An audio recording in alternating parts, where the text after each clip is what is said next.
Particularmente hace unos cuantos años atrás, a partir de un estudio diagnóstico y de una decisión de política institucional y producto justamente de la reapertura y de lo que implicaban los procesos de recuperación de la democracia, y como consecuencia de esa interrupción de la vida democrática, nuestras carreras en el ámbito de las ciencias sociales y de las humanidades habían quedado diezmadas y alojadas en otras unidades académicas o en otras universidades a la cual nuestra universidad dio lugar y dio origen. Particularmente esto lo conversaba hace unos días atrás, cuando me invitaron como decana a participar de un panel conjuntamente con otros decanos de facultades de sociales y de humanidades de la región centro, para justamente poner en común cómo este devenir histórico también nos interpela a nuestras instituciones. Y a partir justamente de la recuperación de la vida democrática es que nos dimos un trabajo y un análisis para poder pensar qué nuevas carreras crear en el ámbito de la universidad y por qué empezar esa propuesta de diversificación curricular a partir de las ciencias sociales. Es ahí en donde damos lugar a la formación de la carrera de filosofía en primer término, la licenciatura en economía, luego la licenciatura en sociología, en una propuesta compartida con la Facultad de Ciencias Jurídicas y Sociales, luego la licenciatura en ciencia política y la última y más reciente en el campo de las ciencias sociales y de las humanidades refiere a la licenciatura en trabajo social. Por eso no es casualidad que quienes hoy van a compartir este panel con ustedes son especialistas, docentes y referentes de estas temáticas y que son profesores en el ámbito de las universidades públicas y de universidades nacionales. Jorge Osona es docente, es investigador en la Facultad de Ciencias Económicas de la Universidad Nacional de Buenos Aires. Luego Daniel les va a hacer una presentación mucho más detallada de su vida y de su currículum.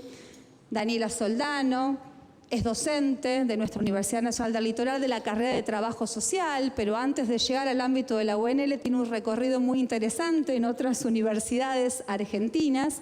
Y Jorge Jordán es docente de la carrera de Sociología de la Facultad de Humanidades y Ciencias. Y Jorge también tiene un interesante recorrido, no solo en el ámbito académico y profesional, sino también como un actor social y protagonista para poder entender en clave territorial estos procesos de desigualdad y de pobreza que nos atraviesan. Así que lo más importante es escucharlos a ellos, que van a tener un montón de cuestiones como para poder compartir con nosotros y luego dar, por supuesto, la posibilidad de que el público, acá veo que hay estudiantes que han llegado, que también son de las carreras a las cuales hice mención hace un momento, puedan justamente dialogar con ellos. Así que ahora le voy a dar la palabra a Daniel para que los presente.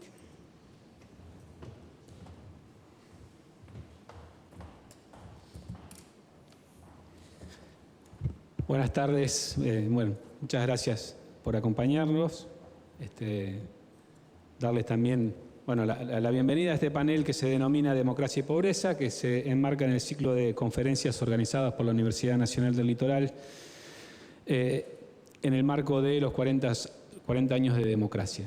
Como bien mencionaba Laura, nos acompañan en el panel Jorge Osona, Daniela Soldano, Jorge Jordán, de los cuales voy a leer un currículum muy abreviado de las distintas actividades y el presente de cada uno de ellos y de Daniela. En una deliberación muy extensa que tuvimos recién, coincidimos en que Jorge Osona va a comenzar con su intervención y luego harán lo propio Daniela y Jorge, y me parece que lo más rico, lo más interesante de estos paneles es el intercambio, las preguntas que puedan surgir por parte de ustedes y algunas que iremos tomando nota aquí y que trataremos también de contribuir a los intercambios. Bueno, Jorge Jordán, que me acompaña aquí a mi izquierda, es bioquímico y licenciado en Sociología por la Universidad Nacional del Litoral, es uno de los primeros graduados de la carrera de Sociología, que está próxima a cumplir 20 años. Es docente e investigador de la licenciatura en Sociología en la Facultad de Humanidades y Ciencias, en la asignatura Sociología Política. Sus campos de estudio se relacionan con los sectores populares, con los activismos y las juventudes. Desde 1986 forma parte también del movimiento Los Sin Techos, donde se desempeñó en el diseño, la gestión y la evaluación de proyectos sociales. Actualmente también está cursando el doctorado en estudios sociales en nuestra facultad, en la Facultad de Humanidades y Ciencias. Daniela Soldano es doctora en Ciencias Sociales por la UBA, magíster en Política Social por Flaxo Argentina y politóloga también de la Universidad de Buenos Aires. Actualmente es profesora titular e investigadora en la Facultad de Ciencias Jurídicas y Sociales de nuestra universidad. Fue investigadora del área de Política Social del Instituto del Conurbano de la Universidad Nacional de General Sarmiento, unidad académica en la que fue también su directora entre 2010 y 2014. Se especializa en el estudio de las políticas sociales y la cuestión social y cultural urbana, campo en el que ha desarrollado una vasta experiencia en investigación, docencia e investigación profesional. Ha publicado, entre otros textos, Viajeros del Conurbano Bonaerense, una investigación sobre las experiencias de la movilidad en la periferia, Pobreza urbana, vivienda y segregación residencial en América Latina e itinerarios del bienestar en espacios subnacionales, la política social en la ciudad de Santa Fe, del cual aquí tenemos un ejemplar que se vende en ediciones UNL y que los invito a que lo compren porque es muy interesante. Y también nos está visitando, invitado especial, Jorge Osona, que es profesor de Historia por la Universidad de Belgrano. Actualmente se desempeña como docente e investigador en la Facultad de Ciencias Económicas de la Universidad de Buenos Aires, en la Cátedra de Historia Social y Economía Argentina y en la Escuela Normal de Lomas de Zamora. Es investigador formado del Centro de Investigaciones en Estudios Latinoamericanos para el Desarrollo y la Integración, investigador del Centro de Estudios de Historia y Política de la Escuela de Política y Gobierno de la Universidad Nacional de General San Martín, miembro del Consejo Editorial de la revista Latitud Sur y miembro evaluador de la revista Política e Historia. Ha publicado numerosas compilaciones y artículos en revistas especializadas. Dentro de sus publicaciones, y por solo mencionar una de ellas, la más relevante de los últimos tiempos, Punteros, Malandras y Porongas, Ocupación de Tierras y Usos Políticos de la Pobreza, libro publicado por la editorial Siglo XXI. Es miembro del Club Político Argentino y un activo participante en el debate público en temáticas políticas y sociales, bueno, al igual que los otros colegas que están compartiendo el panel. Hecha esta breve y muy ajustada síntesis, le cedo la palabra a Jorge para abrir el panel. Bueno, muchas gracias y gracias por el privilegio, ¿no? Bueno, dos cosas. Se me rompió la malla del reloj, así que esto me permite, por lo menos no hay mal que por bien no venga, regular mejor el tiempo. Y a su vez me olvidé en la campera los anteojos, así que no veo nada. Tengo que prescindir de cualquier tipo de ayuda a memoria. Pero creo que el tema que nos congrega es ver, bueno, hay una contradicción que nos aflige, ¿no? Que es entre la democracia, ¿no? Y la pobreza, ¿no? ¿Cómo puede ser que a 40 años de democracia la pobreza ya se haya acentuado? Bueno, en realidad yo creo que hay dos procesos. Los historiadores nos gusta establecer distintos niveles analíticos. La democracia es básicamente un sistema de elección de las élites, ¿no? Lo que pasa es que la Argentina tiene una tradición muy fuerte de democracia social previa a incluso la democracia política antes de la Ley Sáenz Peña de 1912. Lo que nos hace ruido es que tengamos la experiencia democrática más prolongada de nuestra historia con niveles de pobreza sin precedentes y que son toda una novedad, porque la Argentina fue hasta hace 40 años la gran excepción respecto de los países de la región en términos de integración social. Y hoy parece que volvemos a ser la excepción, pero por razones inversas. Así que yo creo que sería conveniente en ese sentido establecer dos niveles de análisis con sus respectivos ritmos, con sus respectivas modulaciones, ¿no? La pobreza es un proceso, es una construcción, es un proceso que se va desarrollando. Uno podría decir que ya desde los años 60, tal vez un poco antes, creo que hay un factor que debió haber servido de advertencia, ¿no? Que es la informalidad, la informalización creciente de los trabajadores. Y esto yo creo que tiene que ver con dos factores. En primer lugar, las propias industrias metalmecánicas impulsadas por el peronismo, bueno, cubrieron su capacidad instalada, llegaron a su frontera tecnológica más o menos para esa época. Simultáneamente, durante la etapa siguiente de la industrialización compleja, durante los años 60, se tendió a sustituir mano de obra por tecnología. Y a su vez se produce la coincidencia, por lo menos en las grandes ciudades litoraleñas, en los grandes conurbanos, con una nueva ola de migraciones internas procedente de la crisis de economías regionales como la azucarera de Tucumán y la algodonera del Chaco. Y ahí lo que uno ve es un nivel de informalización creciente, sobre todo en los trabajadores de la construcción y domésticos, pero que de todos modos se preservaba, ¿no? Bueno, el horizonte de progreso social y de ascenso, ¿no? Muy propio de esa ideología tácita de la Argentina, que era la movilidad social ascendente, ¿no? y el acceso a la clase media. Finalmente, el peronismo en términos estrictamente sociales, dejando de lado lo político y dejando de lado lo económico, era eso, la promoción de los obreros en trabajadores y como tales miembros de la clase media.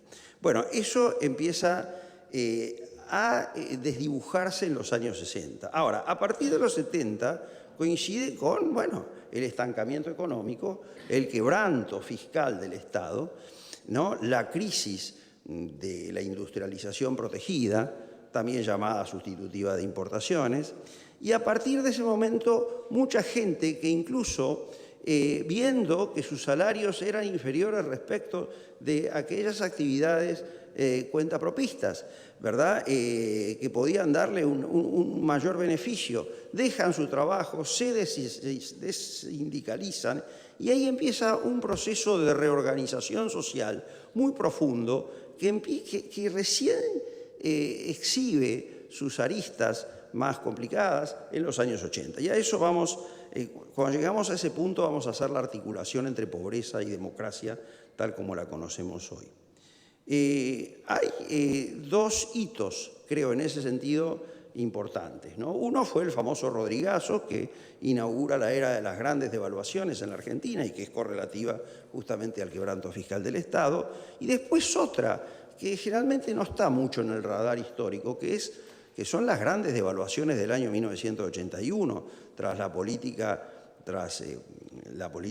de Martínez de Oz, donde se devalúa la moneda de un 400%. Y entonces toda esta gente que había prescindido de la protección social procurando, desarrollos autónomos, se encuentran sin protección social. A eso se suma el agravamiento de los trabajadores informales llegados por las migraciones internas, ¿no? Si a eso se le suma en la ciudad de Buenos Aires la erradicación de varias villas, a esa gente se la echó, se la tiró sobre el Gran Buenos Aires, generando situaciones de hacinamiento. Y entonces, simultáneamente se prohíbe el sistema de loteos, que era el sistema tradicional que justamente era esa escuela de democracia, hacer un barrio desde fines del siglo XIX en adelante. Entonces se produjo una combinación explosiva y que se plasmó hacia los años 80, hacia la segunda mitad de los años 80, en lo que se llaman las ocupaciones ilegales masivas, las ocupaciones de tierra masiva, compulsivas, ilegales, tierras públicas o tierras privadas. Y ahí uno ve una primera dimensión de esa reorganización social que se fue generando a lo largo de las décadas, pero que culmina durante la primera etapa de la democracia y que implica una inflexión respecto de los imaginarios que se tenía sobre la democracia política en 1983, 1984. En el 83-84, sobre todo desde la victoria de Alfonsín, del doctor Alfonsín, existía la idea de que por fin en la Argentina se estaba generando una ciudadanía autónoma, una ciudadanía libre, ¿no? Movilizada, como lo evocaban las afiliaciones masivas a los partidos políticos, participativa, no solo en elecciones, sino también en movilizaciones callejeras, ¿verdad? Se vio hasta las propias rebeliones carapintadas de 1987, pero también se empezó a advertir que el gobierno no podía lograr sus cometidos, es decir, que el gobierno no tenía la potencia que se esperaba para resolver problemas. Ahora, eso fue dando lugar a la emergencia de otro tipo de ciudadanía, diferente, nueva, novedosa. Esto es las ciudadanías colectivas, no individuales y no precisamente libres, generadas desde los mundos de la pobreza. Y eso uno lo ve en las ocupaciones territoriales, que no son hechos espontáneos. Hay una organización previa y una organización grupal, en agregados que pueden ir desde una familia extensa a una barra brava o a una comunidad eclesial de base o a una comunidad pentecostal. Bueno, todos ellos organizan una ocupación que es un hecho muy violento, ¿no? Porque por de pronto se trata de una irrupción ilegal, y donde después se sustituye el loteo por una ocupación y por un loteo efectivamente de los predios, pero organizados de acuerdo a los distintos agregados que componen, ¿verdad?, el hecho, que motorizan el hecho. Ahora, es sobre ese sector que la política municipal, la política en general, la política estatal, pero sobre todo la municipalidad, extiende sus redes. Y ahí se produce una figura, ahí emerge una figura que muchas veces es un operador de base municipal próximo a estas realidades de la pobreza. Puede ser un ex sindicalista o un ex dirigente barrial, o bien puede ser una autoridad emergente del acuerdo entre los distintos agregados que dieron lugar a la ocupación, a la toma. Y que para interlocutar con el Estado tienen que definir algún tipo de organización intermedia, ya sea como sociedad de fomento o como centro cultural o como asociación vecinal, y de esa manera interlocutar con las autoridades, negociar con las autoridades algo muy novedoso en la Argentina: la subsistencia. Por ejemplo, el abastecimiento de las ollas populares para darle de comer a la población del asentamiento. Y posteriormente las tareas de urbanización, porque en la mayor parte estas ocupaciones terminaban homologadas por una conciencia que, si bien eran ilegales, tenían cierta legitimidad al haberse obturado el sistema de bloqueos y al haberse generado una situación de empobrecimiento que había quedado fuera de los radares de la clase política.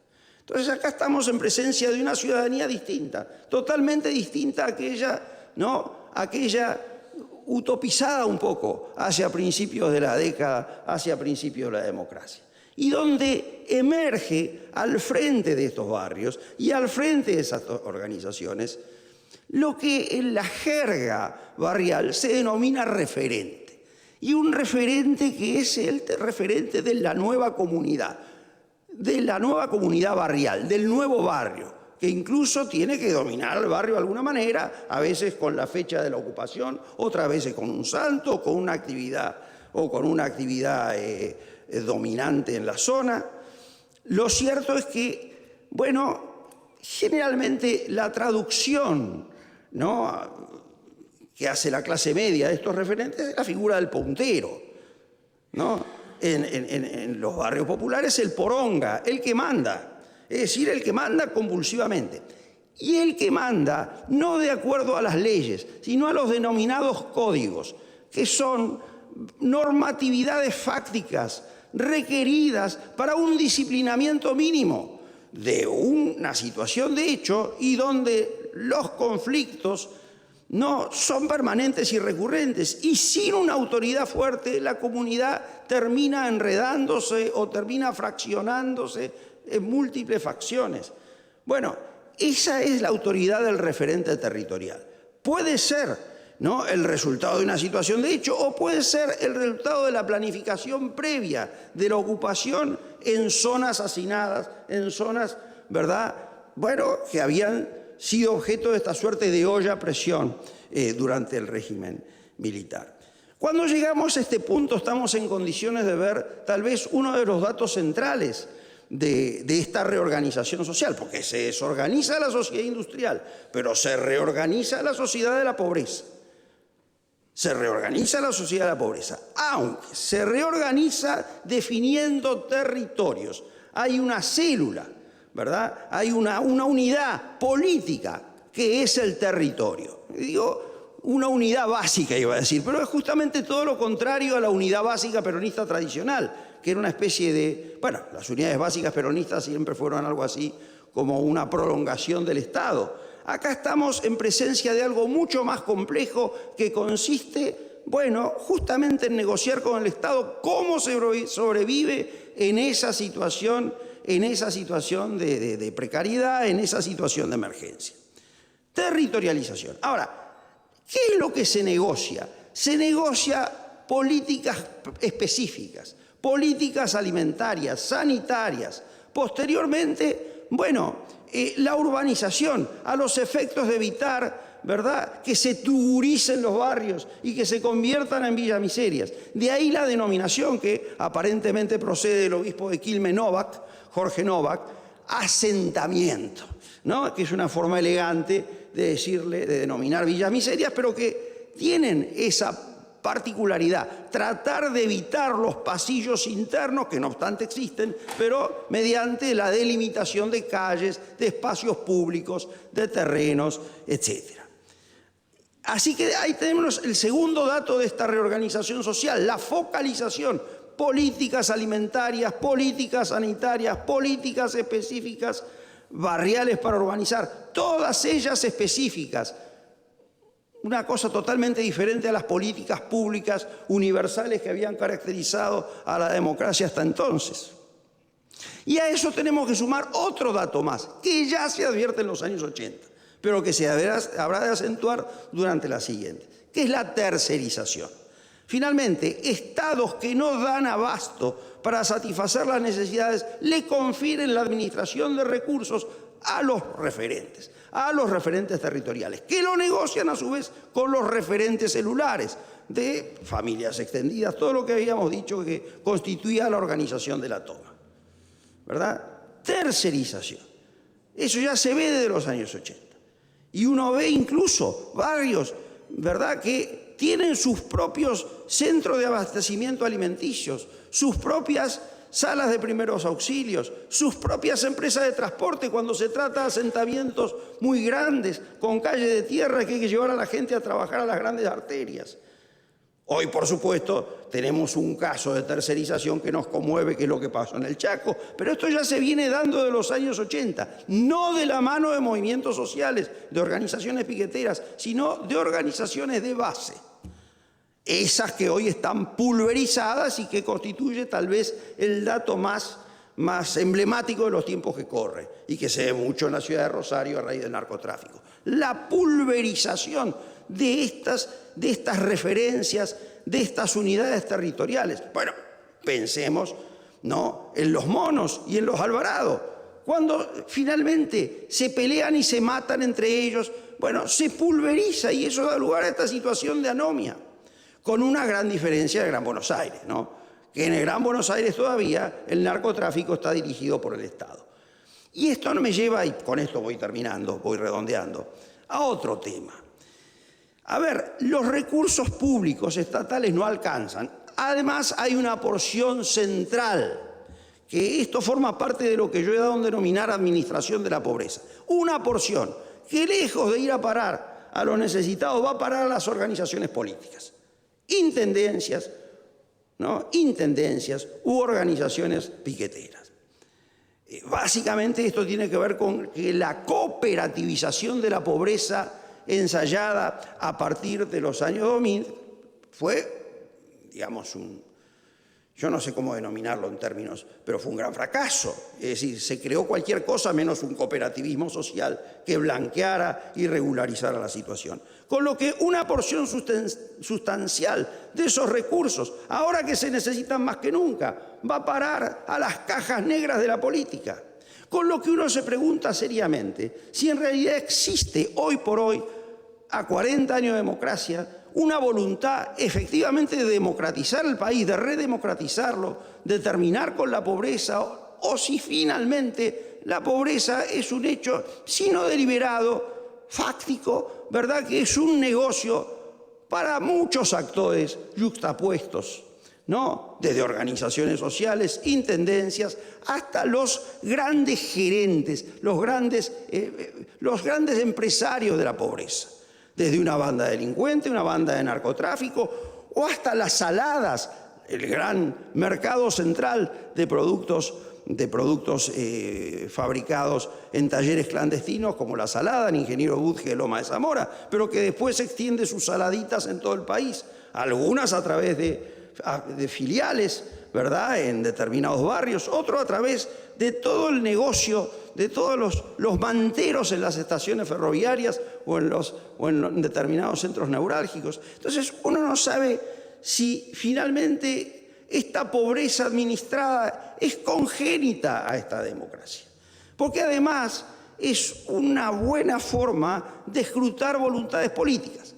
Lo que pasa es que simultáneamente la sociedad cambia, y ha cambiado muchísimo de la pandemia en adelante. Estamos en presencia de fenómenos nuevos que en todo caso lo vamos a ir desarrollando a lo largo del debate. Pero esto también, esta administración de la pobreza está exhibiendo síntomas de estrés, de cambio, y que se plasma, entre otras cosas, en el abstencionismo electoral. Pero yo iría a dejar acá como para, 20 minutos ya es mucho. Muchas gracias. Bueno, muchísimas gracias, Jorge, por tu intervención. Le damos la palabra a Daniela. Bueno, un placer, un gusto, gracias por la invitación. Lo bueno de la mesa, yo tengo unos anteojos pero no veo nada, porque hay poca luz, entonces se produce un fenómeno meteorológico. No, lo bueno de estar con ellos es que cualquier pregunta importante sobre temas económicos la contestás vos, y cualquier pregunta importante sobre Santa Fe y los estados subnacionales y la experiencia de la relación entre territorio y política social la contesta el otro Jorge. Entonces yo, tranquila. Bueno, voy a decir tres cosas. Voy a tratar de sobrevolar tres cuestiones en 15 minutos, si puedo, a ver cómo me va. Primero, siempre es como fuerte estar en estos espacios que genera la UNL, porque no son así mesitas tranquilas, en donde uno se sienta y establece una especie de conversación, siempre hay uno tiene que decir cosas muy importantes. La verdad es que no tengo muchas cosas importantes para decir. Sí, una lectura desde lo que mi propia mirada de una formación y mi propia vida ya en estos años de democracia me permite ir como reposando o decantando. El binomio pobreza-democracia es muy doloroso. Uno cuando lo asocia ya, digamos, encuentra yo por lo menos, me parece que todos percibimos una acción de molestia, de deuda, de relación compleja. Yo quería partir diciendo que hay dos muy buenos libros que recogen estos temas. Uno es el que editó Gustavo Gamallo, que se llama De Alfonsín a Macri, que reconstruye justamente la relación entre pobreza y política social. Ahí están varias de mis estudiantes en los últimos 40 años de democracia. La verdad que se los recomiendo, lo sacó Eudeva. Y otro es un libro que sacó Gabriel Kessler y Gabriela Benza el año pasado, que se llama La nueva estructura social argentina, que de alguna manera nos exime de meternos en detalle acerca de las transformaciones, tanto a nivel de la estructura social como de la deriva o el derrotero de la arquitectura del bienestar en la sociedad argentina contemporánea. Pero bueno, me permito esta impertinencia. Podemos decir que en los años 80 la pobreza efectivamente se descubre en todo su sentido, ¿no? O sea, el velo de la dictadura efectivamente había enquistado, había apagado la pregunta por la pobreza, y cuando ese primer mapa de la pobreza que se construye en el año 84, que permite constatar, correr ese velo y dar cuenta de la pobreza entendida, si se me permite la expresión, como una suerte de atraso, ¿no? Los sectores pobres que se descubrían allí enquistados en los bolsones de pobreza en las ciudades eran sectores que no habían llegado a determinado lugar, es decir, no habían ascendido, todavía no habían podido dar esa trayectoria social de movilidad ascendente que el resto de las clases medias venían realizando en las décadas previas. O sea, esa pobreza estaba allí, estaba de pasada por las ciudades. Se pensaba que los que estaban en los bolsones, en las villas miserias, en los asentamientos informales, iban a estar un tiempo corto en esas condiciones vulnerables o relegadas de vida a nivel social y a nivel urbano, y que pronto ascenderían. En los años 90 la pobreza ya no es no se descubre, se constata, ¿no? Y sobre todo se presenta para el campo académico y la mirada política como una caída, ¿no? En los 90 expresan el momento en el que el paisaje se hace, la palabra, si ustedes miran el campo de la bibliografía de esos años, retumba todo el tiempo, que es la heterogeneización de la pobreza. Los nuevos pobres, famoso libro de Minujín y Kessler, cuya tapa es un tenedor al que le falta un dientito, es el libro que mejor relata esa idea de pobreza como pérdida. Interesante esta transformación de los modos de nombrar el problema, porque no es solo pérdida del empleo o del empleo de calidad, sino de todas las protecciones y filiaciones asociadas al empleo que se reconocen como en retroceso casi o prácticamente sin retorno. Pero asociado a eso, y este es el fenómeno interesante, la sociedad argentina vivía una década de cierto embelesamiento por el consumo, era la sociedad del 1 a 1, experiencias inéditas de consumo, en donde la centralidad de lo público y de lo estatal está enfrentada, está confrontada, está en entredicho. Entonces, esa pobreza como retroceso y como pérdida se vive a la par de una especie de expansión o de fiesta del consumo de la cual también mucho hemos hablado. Pero el 2001 rompe con todo esto en 1000 pedazos. No vamos a hablar del 2001, se cumplieron célebres, hace poquito, digamos, hubo bastantes recordatorios sobre lo que significó ese hito, pero lo que sí me gustaría decir en esta mesa hoy es que ahí definitivamente en el 2001 y después la pobreza se funde y se desarma con el trabajo, ¿no? Es la pobreza del trabajo, ¿no? Y es el fin de una época, algunos autores llaman, bueno, el momento en el que esa dupla identitaria de la modernidad argentina entre digamos, la identidad del trabajo, del pleno trabajo y la identidad de la pobreza, que hay muchos estudiantes de trabajo social, siempre estudiamos estas cuestiones, se desdibuja, se hace híbrida, se mezcla, y por lo tanto todos los instrumentos, toda la arquitectura del bienestar y los sistemas de modulación de las desigualdades vinculadas a esas dos identidades entran en severa crisis, ¿no?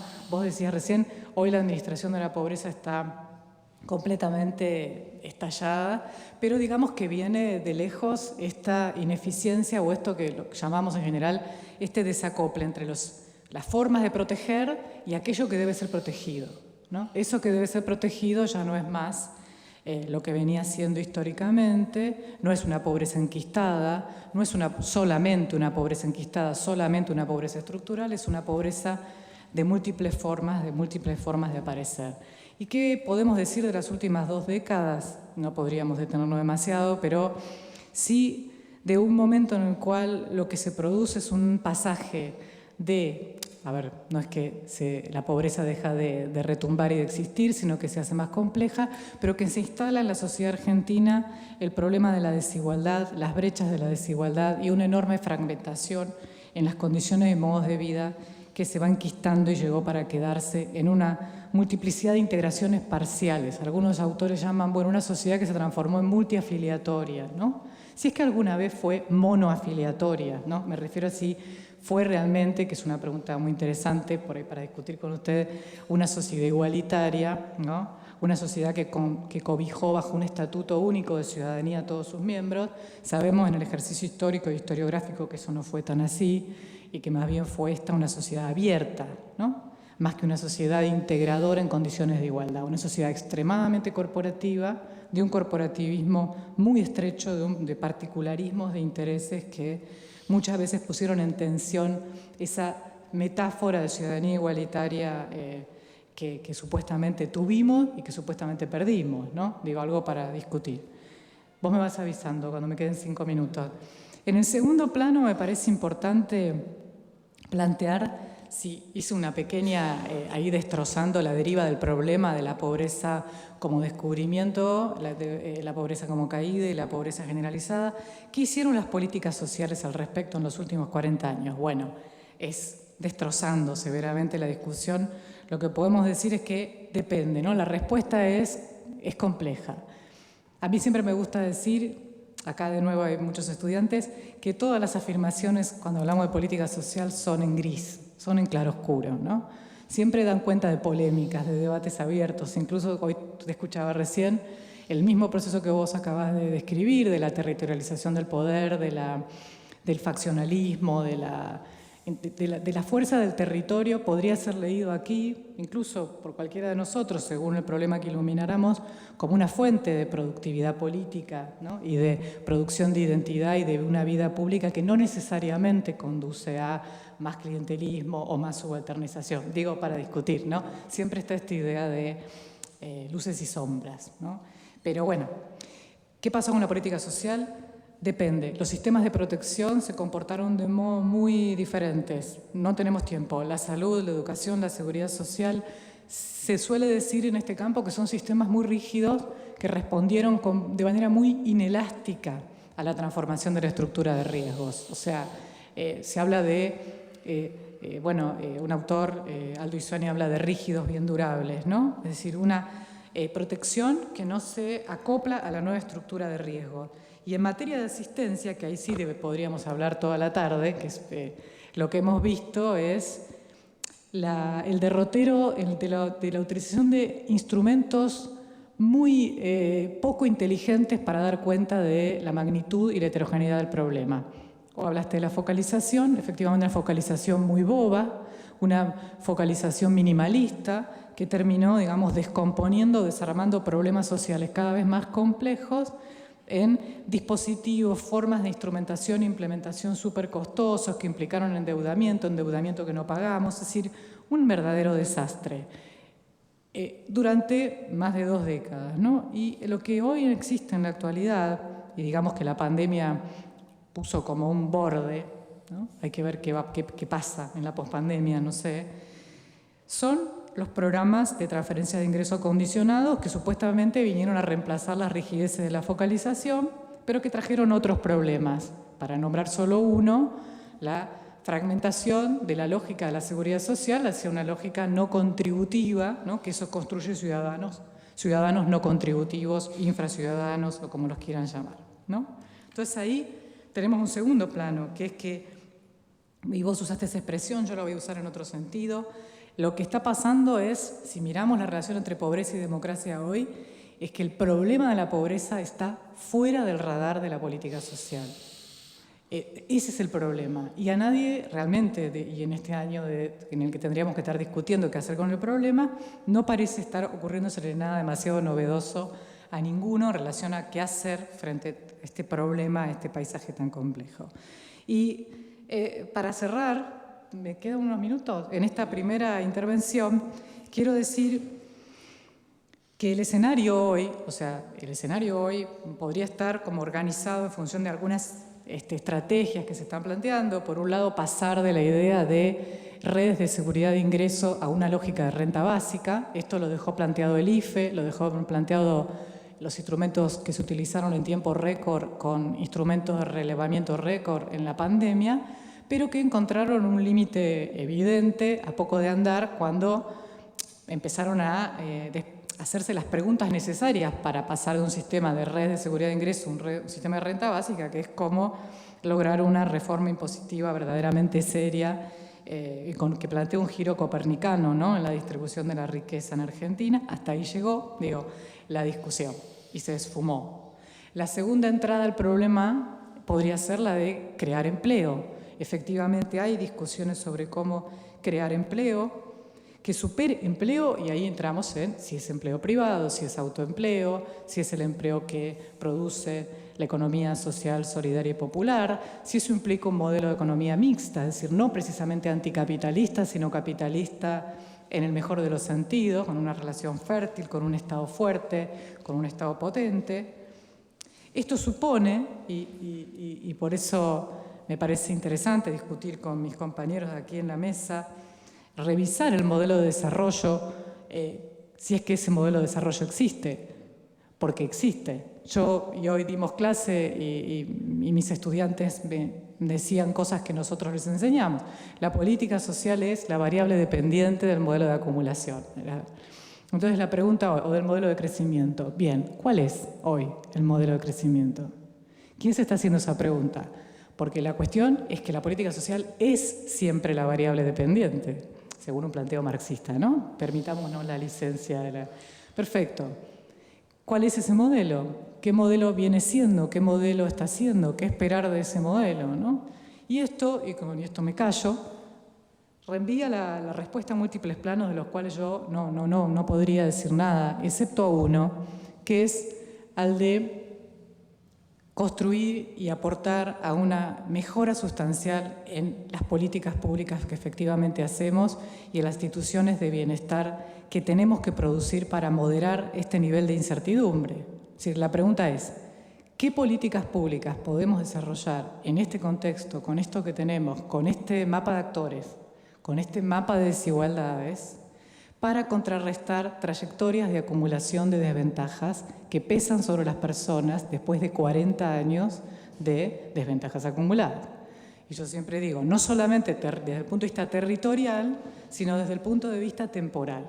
¿No? Es decir, cómo el paso del tiempo, insisto siempre en este tema, con mis colegas, mis compañeros de mi equipo de investigación y demás, agrava la experiencia de la relegación, de la pobreza y de la degradación. No es lo mismo, no estamos hablando de las mismas personas a las que vimos en los bolsones de pobreza en los años 80. Pasaron 40 años, ¿no? Entonces, ese modelo de socialización le dio forma a la vida y a la subjetividad de familias enteras, de jóvenes, de nuevos ciudadanos, y es necesario revisarlo. Entonces, me parece que en esto sí podemos intervenir y está bueno pensarlo desde la Universidad Nacional del Litoral y ver en qué medida esto puede alentar el debate político, sobre todo a nivel subnacional. Hemos hablado de los gobiernos locales, de los gobiernos provinciales, ¿no? Es decir, ¿cómo podemos pensar en revisar la capacidad del Estado de producir otro bienestar, ¿no? Cuando los propios sujetos, otras instituciones de bienestar, cuando los propios sujetos, como dice Claudia Danani, una referente en el tema, no quieren lo universal? ¿Quién quiere lo universal?, se pregunta Claudia Danani.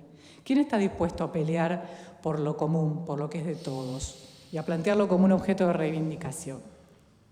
Lo que está pasando hoy es lo que esta autora llama un reivindicacionismo, ¿no? Es decir, que es muy legítimo, porque esto no estamos hablando de la antipolítica. La política social es política, ¿no? Pero además de ser la política de los sectores, tiene que ser pensada como una política del común. En ese sentido, la política social tiene que reencontrar su relación con la naturaleza, reajustarla, con las desigualdades, no solo las de clase, lo mío es un poco utópico, pero permítanme ser utópica, sino también con las edades, los géneros. Tiene que desfamiliarizarse, o sea, no puede volver a reponer políticas que no realicen una revisión profunda de las desigualdades de género cuando vuelven a mirar a la mujer, a la madre, en su responsabilidad por los cuidados. Tienen que descorporativizarse, eso lo veo bastante difícil, ¿no?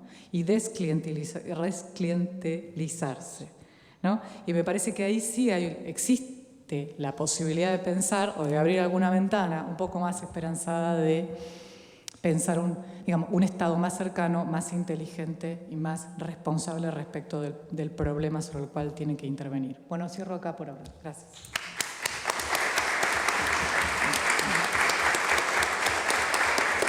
Bueno, muchísimas gracias, Daniela, por tu intervención, y le damos la palabra ahora a Jorge.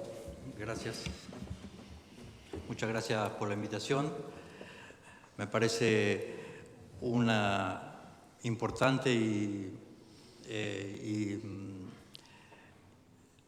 que esta universidad y que desde aspectos académicos trabajemos este tema, el tema de la pobreza y el tema de la democracia, como algo que está unido y que es un tema crucial dentro de los múltiples e infinitos temas que podemos encontrar en nuestro alrededor.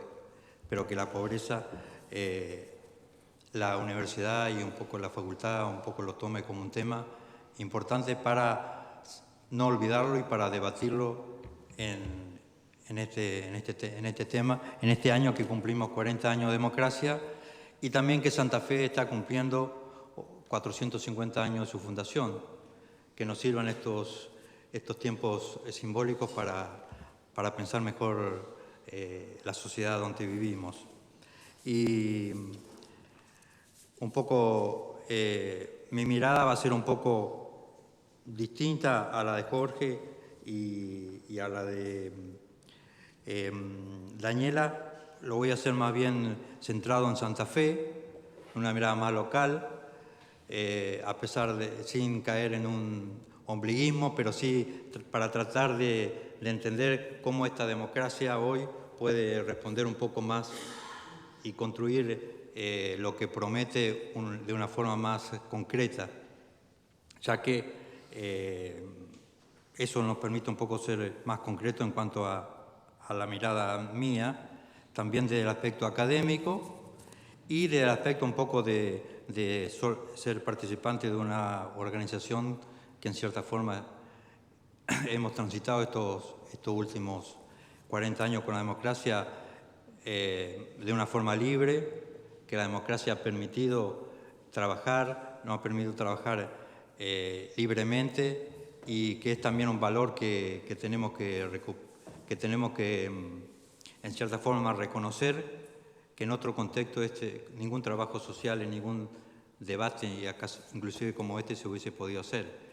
Desde esa un poco mirada, yo también achicaría el tema de la pobreza para hablar de los más pobres, porque la pobreza puede ser un término muy general y a veces podemos decir todos somos pobres, o la mitad de los argentinos somos pobres, entonces achicaría un poco la mirada que voy a hacer hacia los más pobres, indigentes, excluidos, que no son el 50%, que en Santa Fe pueden ser el 15 o el 20% de los santafesinos, y que no es una situación coyuntural que depende de la inflación, sino que es un problema estructural y que se ha mantenido en el tiempo a lo largo de estos últimos 40 años.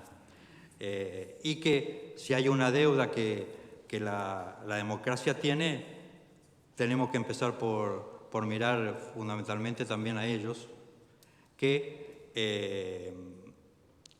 y que son un poco los que más están sufriendo o han sufrido los problemas que ha tenido la democracia. Y a su vez, que el problema de este sector, del más pobre, vamos a llamarlo excluidos, también es un problema de desigualdad. No es un problema solamente económico o es un problema social, sino que es un problema de desigualdad, y que posiblemente se haya avanzado en estos 40 años un poco más. ¿Qué quiere decir? Es que si la sociedad ha crecido, si hemos tenido beneficios y también a lo largo de estos 40 años, algunos tuvimos más beneficios que otros, y algunos tenemos más posibilidades de defendernos, ya sea, y el Estado nos ha dado más recursos y más disponibilidades que otros. Entonces, el problema entonces es también de que no hemos hecho algo para ser más iguales, y que el tema con la pobreza también es un tema de desigualdad y de búsqueda de mayores grados de igualdad. Y creo que también un marco necesario para mirar el problema de la democracia y los excluidos es también el marco un poco el horizonte un poco de una democracia social que la aceptamos el gran porcentaje de la Argentina, que estamos de acuerdo, ¿no es cierto?, en esa gran convocatoria que hizo el doctor Alfonsín cuando dijo: con la democracia se come, con la democracia se educa, con la democracia se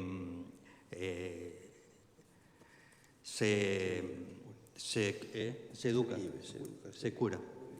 Para hablar un poco que ese es el horizonte que tenemos que ver para mirar un poco el hoy y también mirar el mañana, es decir, seguir con una democracia más, una democracia social que acompaña a la democracia instrumental, que en cierta forma se ha consolidado. Hoy nadie discute gracias a Dios, no harto el problema del quiebre de la democracia. Entonces, lo que tenemos que ver es cómo construimos esa democracia y no perdemos de vista ese horizonte que es una coincidencia, me parece, social de la sociedad argentina a lo largo de su historia, que con errores, con avance y con retroceso, nos puede servir a convocar a nuevas acciones. ¿Qué ha pasado en nuestros 40 años? Si nosotros vemos un chico en cualquier barrio de Santa Fe que nació en el 83, hoy tiene 40 años. Tiene posiblemente, ya tiene nietos, se ha casado joven, tiene una familia, y nuestra mirada tiene que ser, bueno, cómo por lo menos lo que ese hombre ha padecido o no le hemos logrado su desarrollo integral,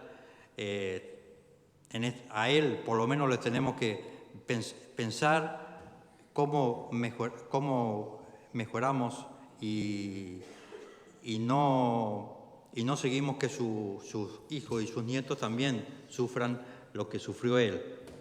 En el sentido de no haber podido desarrollar completamente sus capacidades y en el sentido de que las promesas que muchas veces le hicimos desde la democracia no se las hemos cumplido.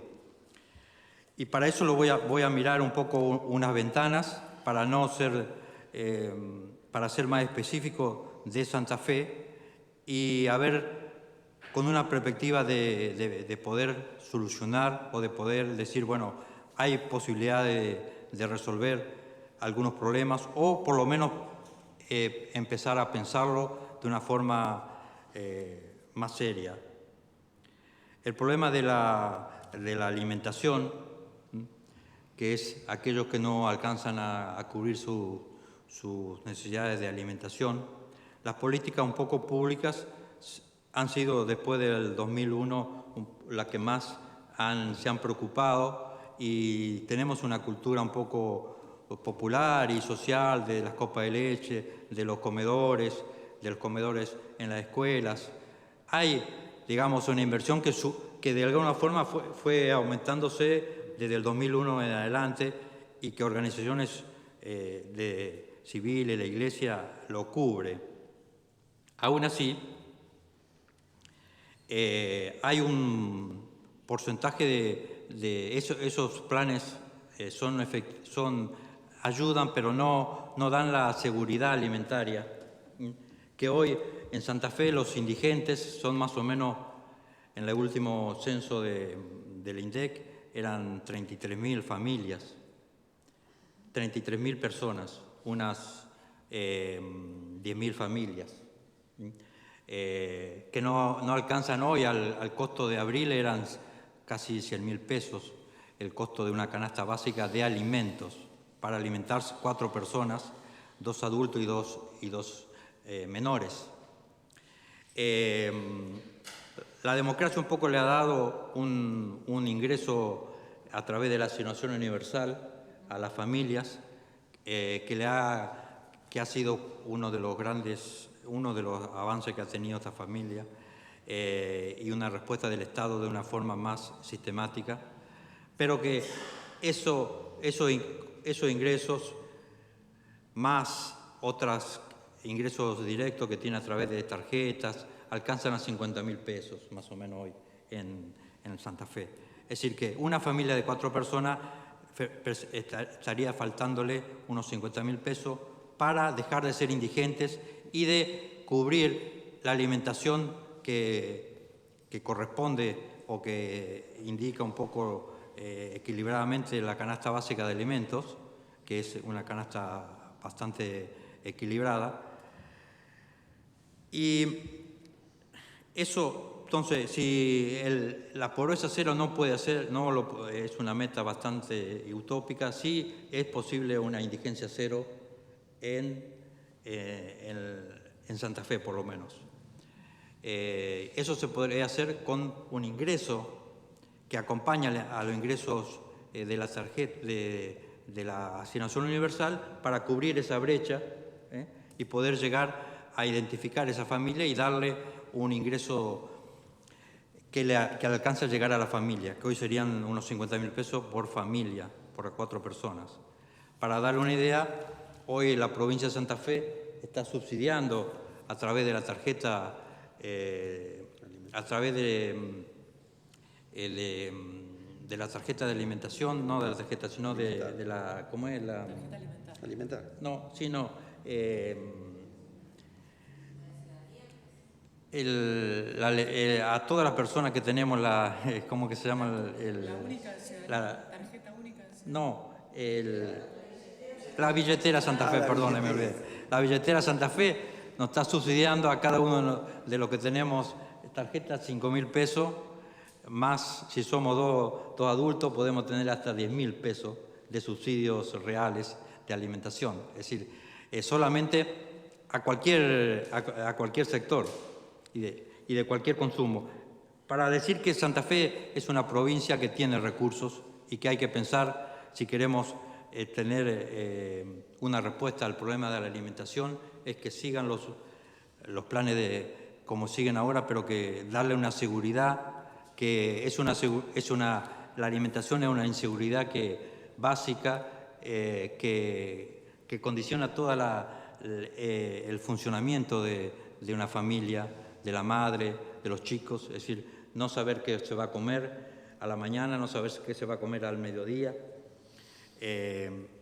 tener que elegir qué le damos de comer a uno y qué le damos de comer a otro. Bueno, de por sí es mucho, es fácil de saber, pero digamos, es un ingreso que nos permita a estas familias cubrir el nivel de indigencia, y podríamos tender a lo que es una indigencia cero o tender a una indigencia mínima con un buen plan de entrega de subsidio para alimento. El otro tema es el hábitat. Santa Fe en general no tiene los problemas que tiene el Gran Buenos Aires de villas, de las grandes concentraciones. Un trabajo un poco que hemos sido en parte partícipe ha permitido que lo que eran barrios de ranchos, barrios precarios, se hayan podido ir urbanizando y construyendo no viviendas, sino que lugares más habitables, donde el frío y el calor sean soportables y sean por lo menos y las familias sean protegidas. Nosotros, como ONG, habíamos propuesto que, nos propusimos una solución posible a un grupo de escala, de tal forma de que haya un beneficio mínimo, que puede ser que era una pieza de material, pero para muchas familias y a toda la población. Es decir, hacer una respuesta posible y no la mejor respuesta, y no la única o la satisfactoria. Eso permitió, en cierta forma, erradicar casi todos los ranchos de Santa Fe en el año 2000, y hoy tener una población de más o menos 1.000 o 1.200 familias viviendo en rancho, nada más, en una población de más de 100.000 personas que viven en los barrios. Y a través de los ranchos se pudo, de la construcción de viviendas, de material para arreglar los ranchos, se pudo organizar un poco los barrios, no evitar que se formen villas en el sentido de llenarlo de tuburización, sí, de pasillos y de lugares inhabitables, y eso necesariamente después trajo los servicios. Prácticamente hoy Santa Fe, el gran porcentaje de la ciudad en los barrios tiene agua potable. tiene una organización precaria, con mucho déficit todavía, pero digamos, y ahora lo que hay que hacer es hacer una respuesta a la población y al crecimiento normal que tienen para poder, digamos, que lo que nosotros vemos a la entrada de Santa Fe y que son condiciones muy malas, se puedan arreglar y evitar el problema de que se vayan a ubicar en lugares anegadizos o en lugares inundables y transformar eso en una política de erradicación de familias. Ya que, bueno, 5 minutos me dice, perdone. Eso sería otro problema acá, que nosotros, el plan de erradicación de ranchos hacia las familias más pobres se ha continuado a través de los últimos 2 gobiernos provinciales. Ha habido iniciativas municipales donde podemos decir que en cierta forma este es un proyecto que ya en cierta forma el Estado lo ha asumido acá en Santa Fe. Y quería hablar 2 cosas también, por lo menos para que lo miremos, ya que está el decano de ciencias de abogacía. Hay un problema que ha surgido en la democracia y que no lo teníamos hace mucho, que es el problema de la violencia interpersonal. Santa Fe tiene promedios altísimos de homicidios, cuando el homicidio es solamente uno de los emergentes de la violencia, pero hay mucho más violencia interpersonal y que lo sufren muchas personas, fundamentalmente en los barrios. Los últimos, desde el 2001 al 2021, ha habido 1.712 homicidios de jóvenes y pobres en la ciudad. Hay distritos del noreste donde la ciudad tiene un promedio de 22 homicidios cada 10.000 habitantes y la zona de los barrios tienen 30 y 40%. Es decir, el problema interpersonal es un problema que está relacionado con la pobreza y no solamente con el problema del narcotráfico, sino que hay un problema de cómo se solucionan los problemas personales y de una cultura que se ha impuesto o que se ha transmitido también de todos los sectores, que es la política de la ley del más fuerte. En el nivel familiar, en el nivel interpersonal, en el nivel social y en el nivel político, hemos transmitido y no hemos podido transmitir otro tipo de política que sea más de que todos somos iguales y que hay que respetar al otro. Así que eso lo hemos perdido. Y finalmente quiero terminar con educación, ya que estamos en el ámbito educativo. Yo creo que en educación la democracia tiene una deuda más grande a veces que el alimentario, que es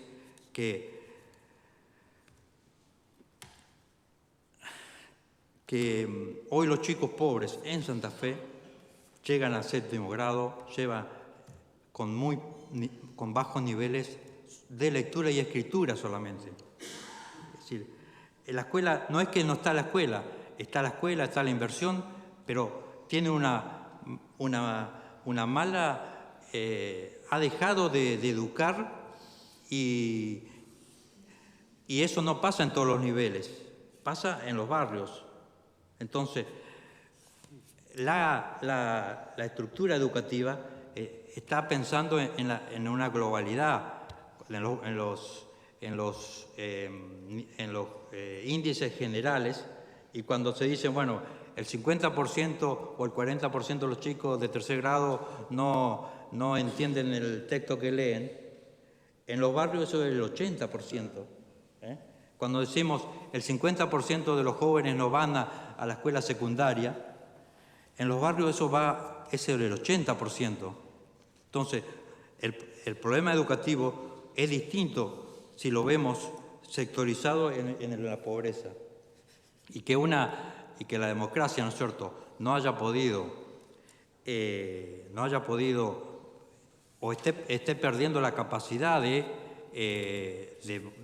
ese bien básico que es la educación, y condenando al que no tiene educación o una mala educación a una dependencia, en una sociedad del conocimiento, es muy grave.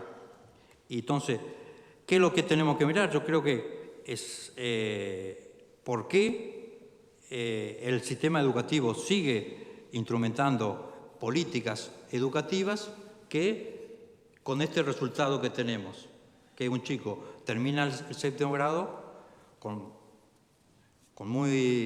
dificultades para entender lo básico y ni hablemos del secundario.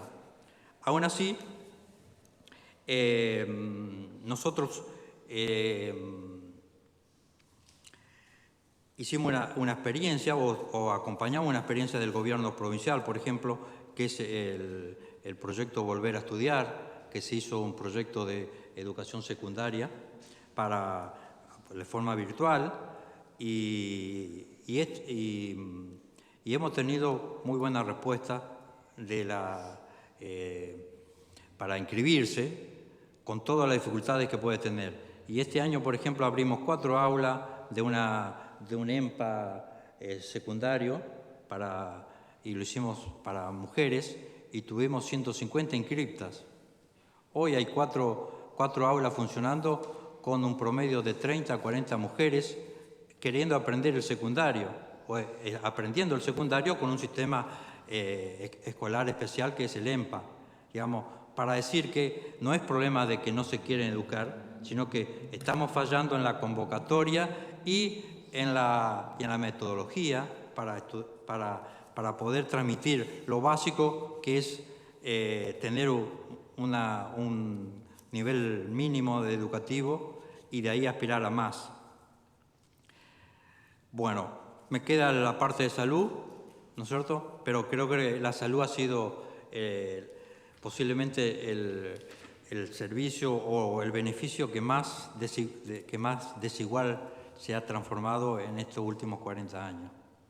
Si había una brecha entre la salud mía y la salud de un joven del barrio, en el 80, hoy esa brecha se ha ampliado.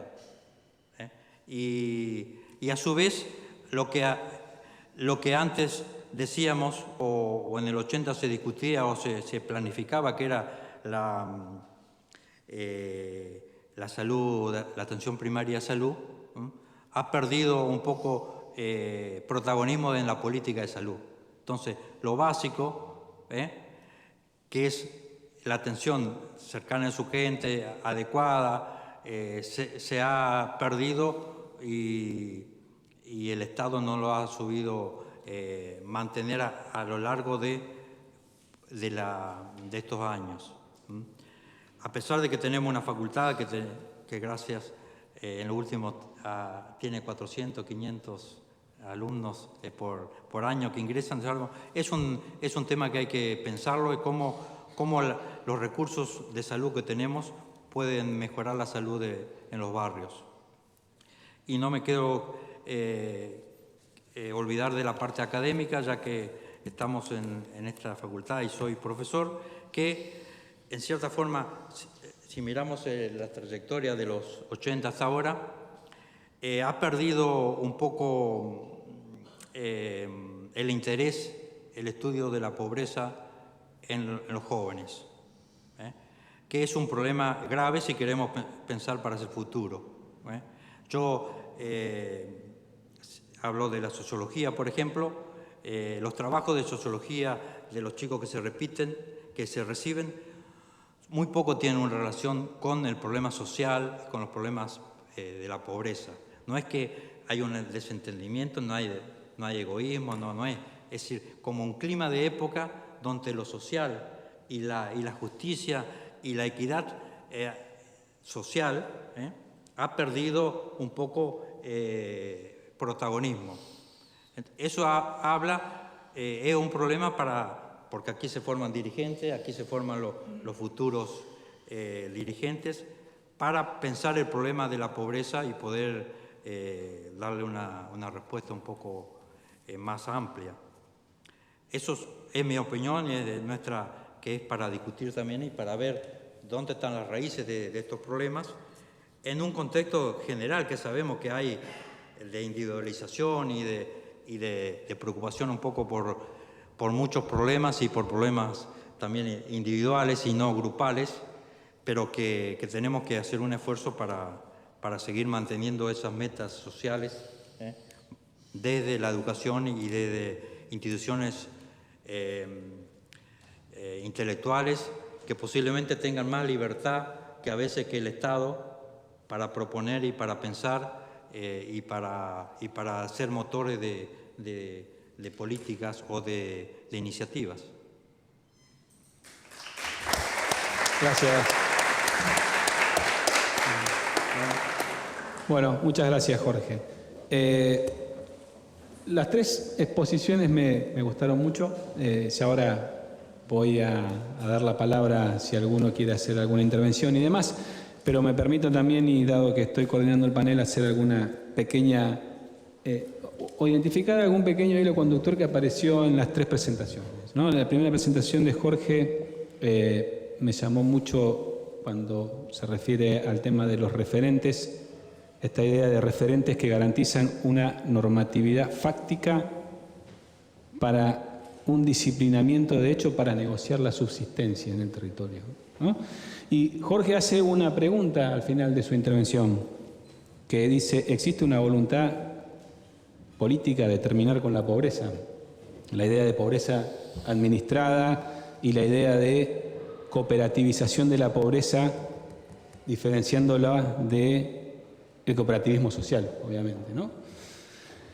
Daniela también en su intervención y cuando habló de las rigideces que tienen los instrumentos de políticas sociales y de cómo el Estado plantea una forma de proteger sin considerar muchas veces aquello que es protegido, ¿no?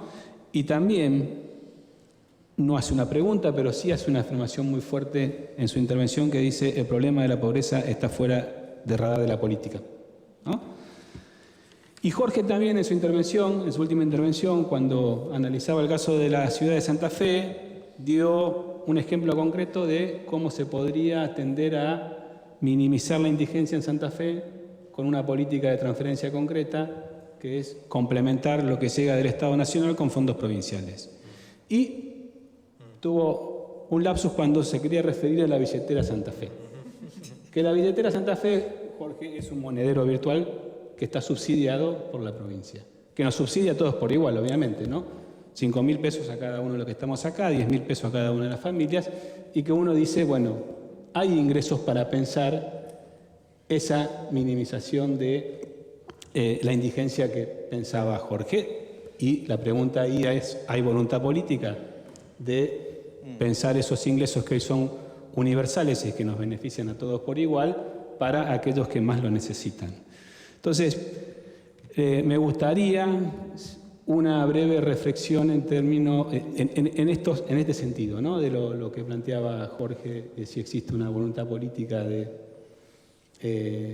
atender la pobreza, o Daniela con esa frase que dice el problema de la pobreza es que no está en el radar de la política, ¿no? Y esta idea de que a lo mejor con decisiones políticas mínimas se tienen beneficios sociales máximos, ¿no? Bueno, no sé. Sí, yo empezaría por el tema de, digamos, las políticas focalizadas de última generación que fueron las cooperativas, ¿no? Particularmente Argentina Trabaja, que después fue cambiando de denominación. Hacemos Futuro en tiempos de Macri y hoy por hoy es Potenciar Trabajo. Tal vez en términos descriptivos lo más elemental es de por sí elocuente. Generalmente se dice que la gente recibe un plan, ¿no? Entonces, tantos planes. Eso no existe. No existen los planes. El plan que existió es el plan Jefas y Jefes de Hogar desocupados de la época de Duhalde, del año 2002. Lo que supuso Argentina Trabaja, bueno, y sus sucedáneos, es en realidad un salario social complementario administrado desde el Ministerio de Desarrollo Social de la Nación, consistente en medio salario mínimo, con el propósito de que, merced a un proyecto de fuerte incidencia social, gerenciado por las intendencias o por organizaciones sociales, ¿no?, se pueda sumar el otro 50% que reúna en total un salario mínimo y que eventualmente le permita a esa cooperativa independizarse de los trabajos públicos y configurar una suerte de emprendedorismo, ¿no? Entonces, esa era la idea. Incluso yo conozco quién fue el inspirador, que es el doctor Mario Elgue, ¿no?, un brillante cientista social de la ciudad de Las Flores en la provincia de Buenos Aires. Bueno, de por sí Mario Elgue renuncia, ¿no?, a su cargo al frente de Argentina Trabaja al año y medio, 2 de implementación. Lo denuncia ante la Auditoría General de la Nación, lo denuncia ante la justicia y, por supuesto, sufrió toda una serie de persecuciones, toda una serie de consecuencias muy negativas. Básicamente porque su idea de cooperativa era una idea muy genuina, pero él decía que había que tratar de efectuar una suerte de extensión en los barrios a los efectos de enseñarle a la gente a que se cooperativice. Si no, lo que se iba a producir era una cooperativización, desde arriba, que iba a ser más de lo mismo o peor todavía, que iba a tener efectos menos óptimos todavía. Y eso fue lo que pasó. Entonces las cooperativas, en un 80%, fueron creadas desde el Estado, desde las intendencias, en coordinación con los movimientos sociales. Lo que ocurrió es que, la gente que se dice cooperativista no sabe en qué cooperativa está. No saben qué, porque la cooperativa como tal no existe. Y la gente, ¿qué es lo que pide? La gente pide un plan. Ahora, el plan no tiene absolutamente nada que ver con el espíritu de la cooperativa. Es simplemente, el producto es un producto arqueológico, una pieza de un plan que ya no existe, que fue el plan de emergencia pensado como para resolver las situaciones de indigencia a raíz de la crisis del 2001-2002. Entonces uno se topa ahí ante una serie de cosas. Todo el mundo habla de plan cuando los planes no existen. Lo que existe sí es medio salario mínimo, que a su vez los referentes le descuentan 10, 20, 30 o hasta el 80%. Simplemente porque para gestionar un plan, para gestionar la inserción en una cooperativa, hay que hacer todo un trámite que requiere conocimientos informáticos que no son demasiado accesibles a los vecinos, que no son demasiado accesibles a los beneficiarios, y respecto de lo cual se cobra, ¿no? 10%, 20%. Hay directamente cooperativas que no existen, pero gente que recibe un subsidio y se divide entre 2 personas, o que tienen que dar el 80%, gente que no puede ir a trabajar, entonces es una ayudita. Ahora, ni bien cobran por tarjeta, como son relaciones muy primarias, muy cara a cara, muy se conocen, van y le entregan al referente el 80% de lo que cobran. Ahora, la pregunta es ¿qué se hace con el otro 50% de la cooperativa, con los trabajos de incidencia social? Bueno, básicamente, vamos a decir, se malversa. Básicamente eso va a parar a las cajas de las intendencias o a las cajas de las organizaciones sociales. Salvo algunas excepciones, como es el caso de los recicladores urbanos. Ahora, ahí también se produce un fenómeno muy interesante, porque en el caso de la provincia de Buenos Aires o de Gran Buenos Aires, efectivamente, a los que pertenecen a cooperativas de recicladores se le paga el salario mínimo, es decir, se le pagan las 2 partes, el salario entero. Ahora, resulta que quien gestiona, ¿verdad?, el referente o la organización, el Movimiento de Trabajadores Excluidos, que gestiona las cooperativas, negocia con el gobierno de la Ciudad de Buenos Aires una millonada de plata simplemente en concepto de gestión. Después el gobierno de la Ciudad de Buenos Aires da los colectivos para ir a buscar a los recicladores, llevarlos a sus lotes, a sus zonas en la Ciudad de Buenos Aires y devolverlos a su casa. A su vez, el gobierno municipal establece las prensas para compactar los cartones, ahora después, ¿qué es lo que ocurre con todo ese producto? Lo vende el movimiento social. Ahora, resulta que ¿cuánto es un salario mínimo? 90.000 pesos, 80.000 pesos. Mucha gente, a raíz de lo que pasó durante la cuarentena, se avivó. Resulta que prescindiendo de la adscripción al movimiento, cuando iban a vender su producto, obtenían el 50% más de lo que le daba la organización social. Entonces, esto es una malversación absoluta. Esto es una política deliberada, ¿no?, destinada a mantener a la gente en una situación, ¿no?, que le impide crecer. Y esto ha sido un común denominador a lo largo de la democracia. Es una de las grandes recriminaciones que los vecinos le hacen a los referentes. Les impiden crecer. Ahora, esto se ha vuelto un sistema tan sofisticado que se ha perdido noción de lo que es una cooperativa. Una cooperativa, pensando en el proyecto de Elga, y con esto cierro, tenía que tener su abogado, un contador, que tenía que ser autónomo y que tenía que llevar los libros de la organización. Bueno, eso se lo ponía la intendencia. Con lo que a fin de año tenían que ir a firmar a libro cerrado todo lo que se hacía. Lo que no se hacía y que se decía hacer. Yo he conocido gente, conozco amigos míos, que efectivamente entendieron el espíritu cooperativo y se negaron a firmar. Bueno, los metieron presos, los persiguieron, les vaciaron la cooperativa. Muchas veces lo que ocurría es que, bueno, una cooperativa no cerraba, se cerraba, no funcionaba, daba déficit, se cerraba y se inventaba otra. Y por supuesto el referente firmaba. Ahora, si el referente decía, no, yo pongo mi contador, pongo mi abogado, yo lo pago, pero llevo mis libros. Al momento de llegar fin de año tenía que, no, yo eso no los quiero pagar. Bueno, automáticamente se lanzaba sobre ellos toda una serie de persecuciones feroces. Entonces, eso, por supuesto que, como decía Jorge, no hay pobreza, hay pobrezas, hay muchas situaciones. Pero esta es una situación de administración de la pobreza que llama la atención, porque uno se pregunta, ¿no?, si en el fondo no se pretende mantener este statu quo que le llena los bolsillos a más de uno. Bueno, eso es todo.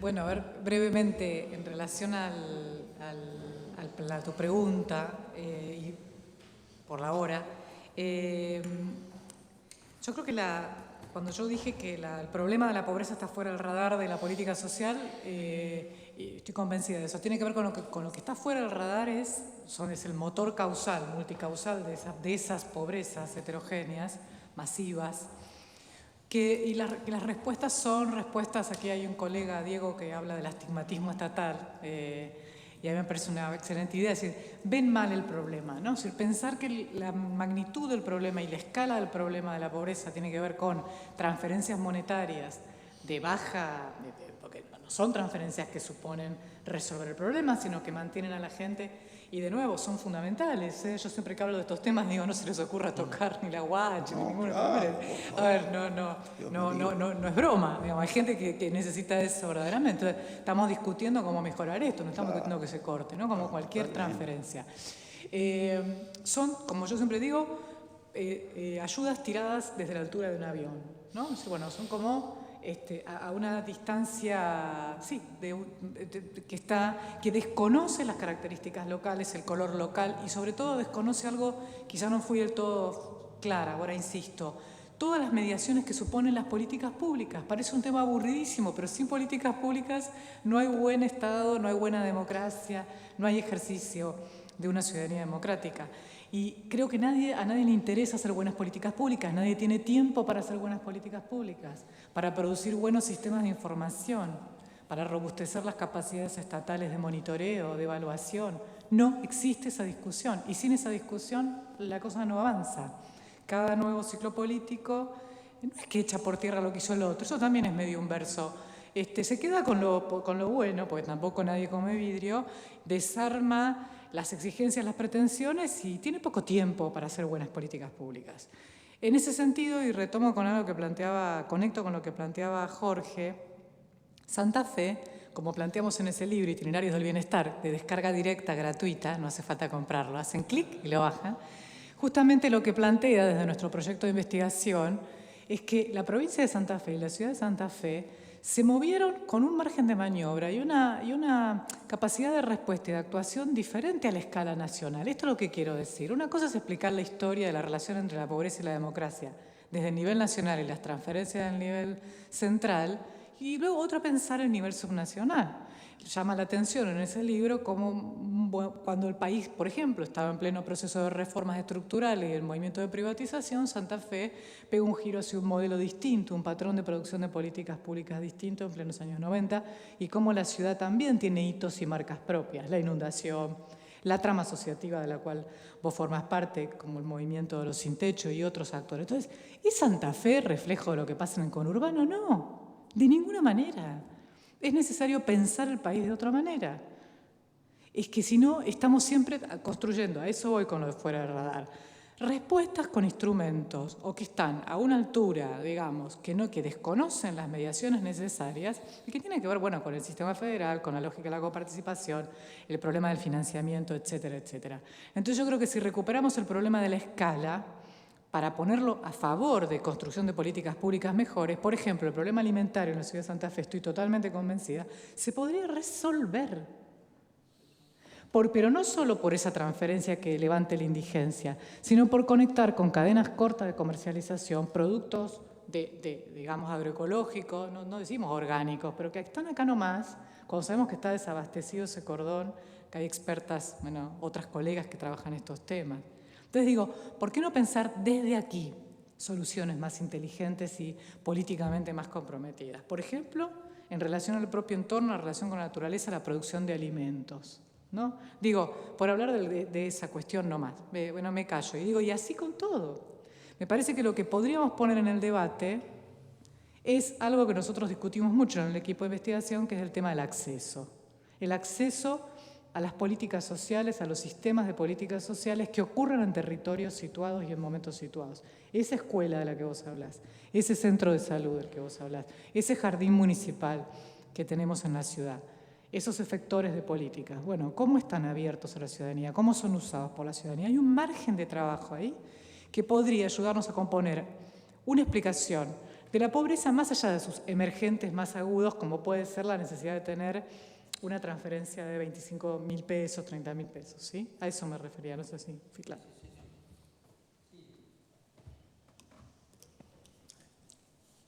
De por sí, la solución al problema de los más indigentes depende de los no indigentes. Es decir, de aquellos que tenemos la capacidad de decidir políticas, de pensar políticas y de ejecutar políticas. Y a su vez de hacernos más equitativos.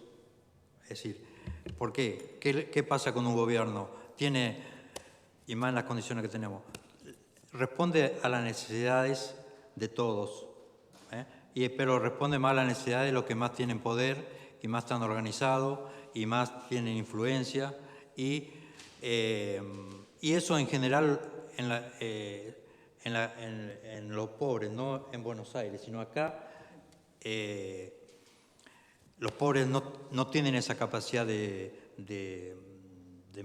primero tener dirigentes en el poder político y tener dirigentes que puedan plantear sus problemas, porque están viviendo el día a día, en principio.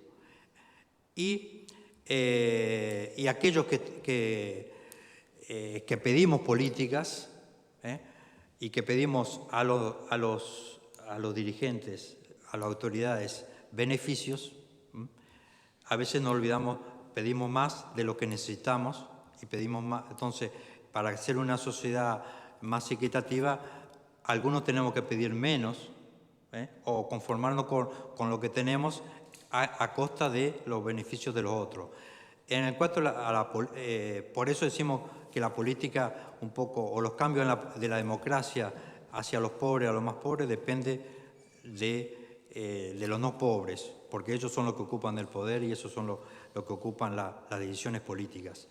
En cuanto a las políticas, hay políticas como la educativa, la salud, que dependen de la provincia. Entonces tenemos que centrarlo en un análisis más provincial. Las políticas nacionales, cuando llegan, por ejemplo, a Santa Fe, son políticas extremadamente caras, y entregan subsidios o, digamos, las obras públicas y los planes de vivienda dependen un poco de ingresos nacionales. La municipalidad no tiene recursos para hacer muchas obras públicas, entonces, pero lo que es política social, dependemos o hay que planificarla y ejecutarla de la nación, lo que es de la provincia, quiero decir, o municipal, porque la nacional es imposible hacer políticas nacionales con la fragmentación y con los criterios que se tienen de organizar la política social en función de criterios políticos y no criterios humanos o de necesidades sociales. Entonces, lo que sí implica, por ejemplo, acá la gran política de urbanización de barrios que se hizo a partir del RENAVAP, hay una secretaría, hay un impuesto. Acá ha llevado 2 o 3 años la planificación solamente de esa obra y va a terminar el gobierno y todavía no se empezó. Para eso se ha gastado viajes, de ida, de vuelta, de plano, ese tipo. Un ejemplo como eso pasa en todas las políticas, de la niñez, de la adolescencia, la mar en coche, programas que son para mantener estructuras políticas en Buenos Aires, pero que no bajan a la provincia. Pero a pesar de eso se puede hacer muchas cosas y yo creo que tenemos que englobar esto en una política de la legitimidad de la democracia en cuanto a su ejecución, que los pobres tengan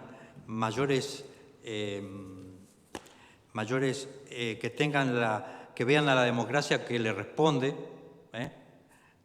con cosas concretas para poder decir que están de alguna forma integrados a la democracia. Y eso también tenemos que recrear y mantener en la política de la responsabilidad y una política también de la solidaridad, porque si no, la democracia es para un grupo solamente que nos beneficiamos y no es para todos, y esa no es, me parece que al final vamos a terminar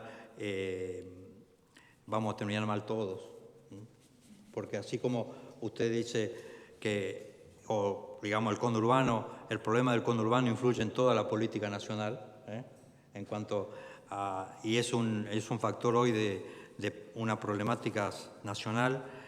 También nosotros tenemos que saber que el problema de la pobreza en Santa Fe influye en toda la ciudad. No es un problema solamente de los pobres, y que va transformando nuestro hábito, va transformando nuestra convivencia y va modificando la calidad de vida de cada uno de los santafesinos. Bien, si quería hacer una intervención, sí. Sí.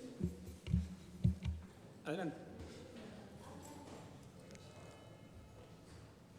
Esto quiere decir que necesitamos esperar 50 años más, porque ninguno es efectivo de los sistemas que tenemos. Y la corrupción en la política, en el gobierno provincial, en los municipios y en todos lados, nos supera ampliamente. Acá había un Consejo Económico Social. ¿Qué pasa con eso? Un día entro a la municipalidad y el intendente me para y me dice: vos tenés que integrar el Consejo Económico Social. Todavía lo estoy esperando, cuando asumió. Hay un montón de deficiencias que nadie las quiere decir y nadie las quiere poner en el tapete. Está todo muy lindo. Eso que usted dijo también de la erradicación de ranchos es la política del padre Rosso. No es que la hizo la municipalidad ni nadie, que hoy está desvirtuada, porque tampoco hay control de los actores que se ocupan de eso. Acá no hay control de nada. El señor Osona hablaba de las cooperativas. Es un desastre. Si quieren verlo, cómo se transa todo, la oficina la tienen en la estación de servicio de Rivadavia y Boulevard. Ahí se teje. Entonces yo creo que estamos perdiendo tiempo. ¿Ustedes integran el Consejo Económico Social? Creo que sí.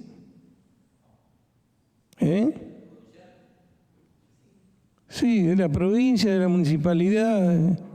Hay uno provincial que se creó con el tema del COVID, que ha tratado temas así generales, pero no, es de consulta más bien, no es ejecutivo. ¿Para qué sirve eso? No hay actores que muevan acá. Acá hace falta gente que trabaje y que sepa. Hablamos de la erradicación. Pregunten a la municipalidad quién otorga los terrenos ferroviarios a cualquiera. Yo después de 10 años lo descubrí que es la oficina Hábitat que está en la estación Belgrano. Perdone que me vaya por la rama, pero es desesperante la situación para el que ve las cosas. Entonces le dan un terrenito sin papeles y empiezan las ocupaciones. La ruta 168, que nosotros queríamos hacer el corredor bioceánico central, se ha convertido que hay plantaciones de droga, y muertes continuamente. ¿Eso no lo ven ustedes? ¿No lo leen? ¿No lo escuchan? Perdone que toma cosas así aisladas, pero creo que hacen al conjunto de la sociedad. Vaya a pedirle usted al gobierno o a cualquiera una visitadora social o una formación de dirigente como queríamos hacer. Es imposible, nadie lo apoya en nada. Resulta que los que dirigimos yo soy presidente de Fundaniño. No conseguimos que nos den. Estoy cansado de pagar juicios laborales, por supuesto. Entonces no consigo que el gobierno ponga una maestra, un médico, pediatra.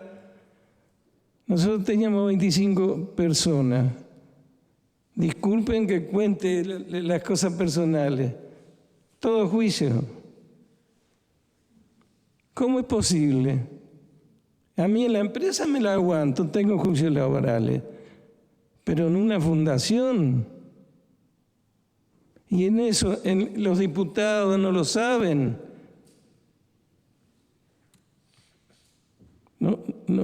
No sé cómo hay que hacer, porque yo le he pegado a todo.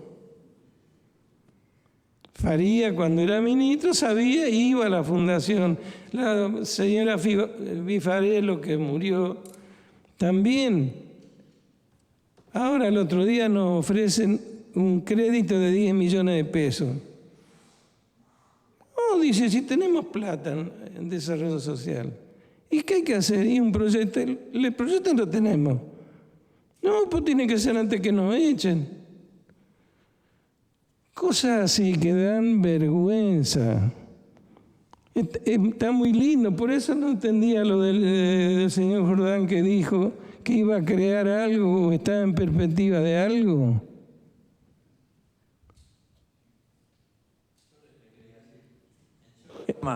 Entendí mal. ¿Qué? ¿Crear qué? No, sí entendió mal. No, yo solo le quería decir que hay que tener una visión, me parece, realista y esperanzadora y optimista, en el sentido de que las cosas que están mal hay que buscar transformarlas. Por supuesto. Y no solamente, y tratar de, los pobres esperan respuestas inmediatas. Claro. Que no, y bueno, los gobiernos municipales o provinciales en general están trabajando, son gobiernos de candidatos, no de partidos. Claro. Entonces, lo que hay que hacer es, bueno, que las instituciones intermedias, que las universidades, ayudemos al gobierno a tener continuidad en el tiempo en cuanto a la propuesta de políticas más duraderas. Y tampoco tenemos el beneficio que no es una realidad como la que cuenta Jorge del conurbano. La realidad social santafesina es más laxa. En los barrios hay más libertad, no hay una asfixia política por los problemas sociales, que permite trabajar ya sea al nuevo gobierno que viene, a la institución, a la iglesia de una forma mejor, y que da posibilidad de tener respuestas más que le lleguen a la gente sin intermediarios. Acá no hay corrupción, tenemos gobiernos que hacen que hay alternancia. ¿A dónde no hay una serie corrupción? de beneficios que podemos poner que nos dan esperanza de que todavía el problema de la pobreza se puede solucionar parcial o totalmente en los próximos años. Perdón, ¿usted dijo que acá no hay corrupción? Sí.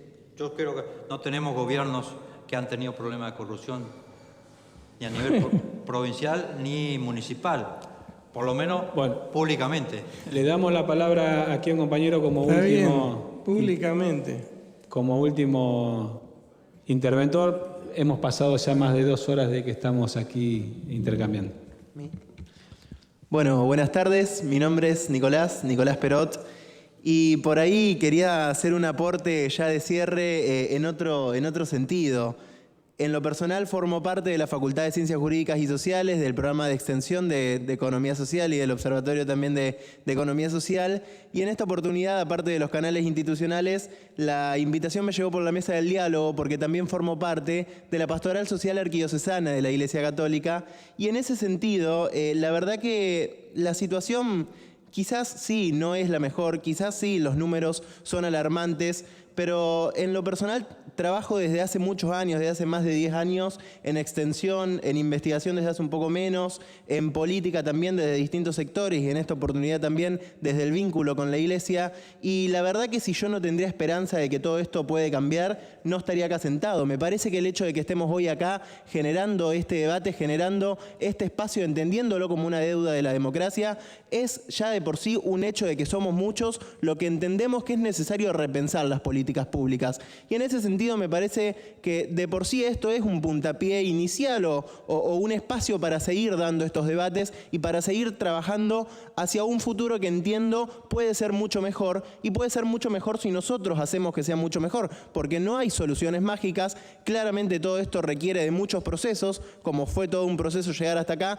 va a ser todo otro proceso salir, ¿sí? Este año en lo particular estoy convencido de que es un punto de inflexión hacia cómo vamos a seguir en nuestro país desde muchas aristas, y en ese sentido yo creo que si bien coincido con lo que planteaba Jorge de las cooperativas, también estoy convencido, porque conozco justamente por el trabajo que hacemos con la universidad, de muchas cooperativas que trabajan realmente de manera muy genuina.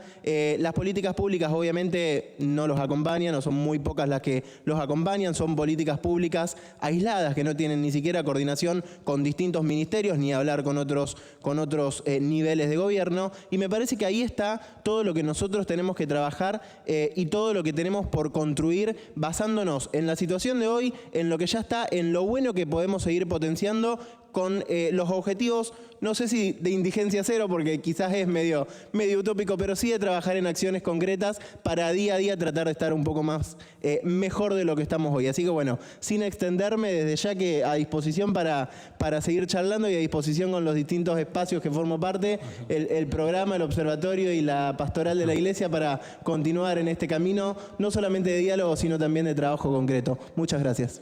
Bueno, les agradezco en particular a los 3 expositores y también a los presentes el haber estado 2 horas conversando sobre esta temática en el marco del ciclo de conferencias por 40 años de la democracia de la Universidad Nacional del Litoral.